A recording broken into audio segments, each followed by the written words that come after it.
Je lis du livre de Jean chapitre 11 au verset 19 ce qui suit. Beaucoup de Juifs étaient venus vers Marthe et Marie pour les consoler de la mort de leur frère. Prions. Notre Seigneur et notre Dieu, nous te remercions pour tes bienfaits, tes grâces et tes bénédictions. Merci pour Jésus. Merci pour le salut. Merci pour cette portion de l'Évangile. Donne-nous de prendre le temps pour analyser ce que nous lisons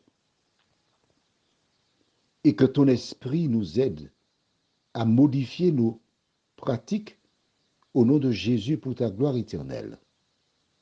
Amen. Rappelle-toi, nous avons vu hier au verset 18, et comme Béthanie était près de Jérusalem, à 15 stades environ, et nous avons vu que dans la Bible version Le Semeur, cela représente moins de 3 kilomètres. Beaucoup de Juifs étaient venus vers Marthe et Marie pour les consoler de la mort de leur frère. Que devons-nous dégager de ce verset? Rappelle-toi, nous avons vu au verset 17, Jésus étant arrivé, trouva que Lazare était déjà depuis 4 jours dans le sépulcre.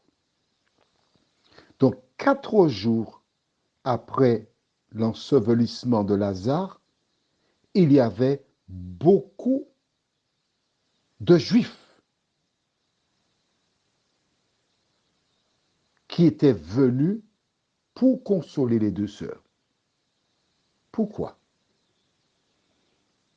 Elles avaient certainement l'âge pour se marier parce qu'un épisode de la Bible nous rapporte qu'un jour Jésus était là et qu'une des sœurs cuisinait, tandis que l'autre était en train d'écouter la parole.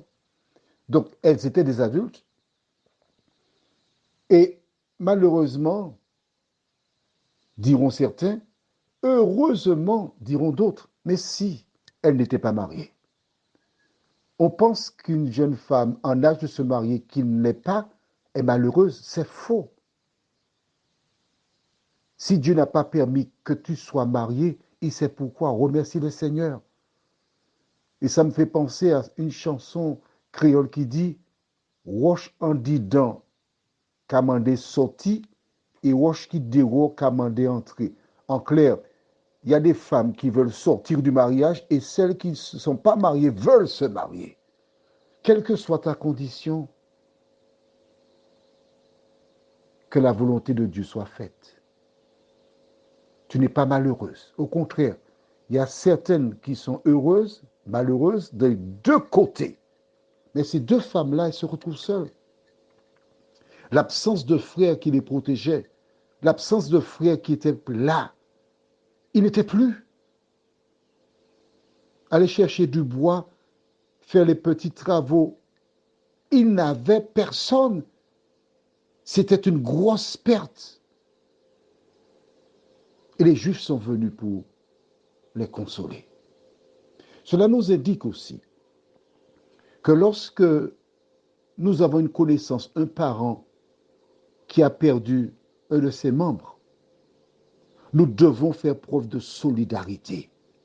Nous ne devons pas nous contenter d'aller aux funérailles, la veillée, les funérailles, et puis la vie continue. Non, il faut continuer à appeler, visiter, préparer un repas, emmener le repas, les inviter à sortir, aller quelque part au restaurant, passer un petit moment ensemble. C'est ça notre devoir. Apporter l'amour, l'attention, l'encouragement par notre présence auprès de celles et ceux qui ont perdu un être cher. Prions. Notre Seigneur et notre Dieu, nous découvrons comment beaucoup de Juifs sont venus pour consoler Marthe et Marie.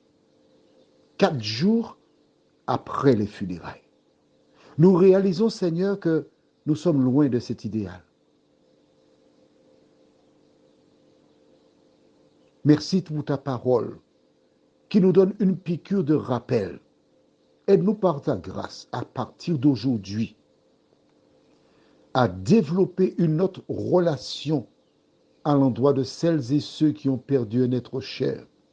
Mais par-dessus tout, Seigneur, aide-nous dans nos rapports avec les uns et les autres à garder à l'esprit que c'est peut-être pour la dernière fois que nous leur parlons, la dernière fois que nous les voyons.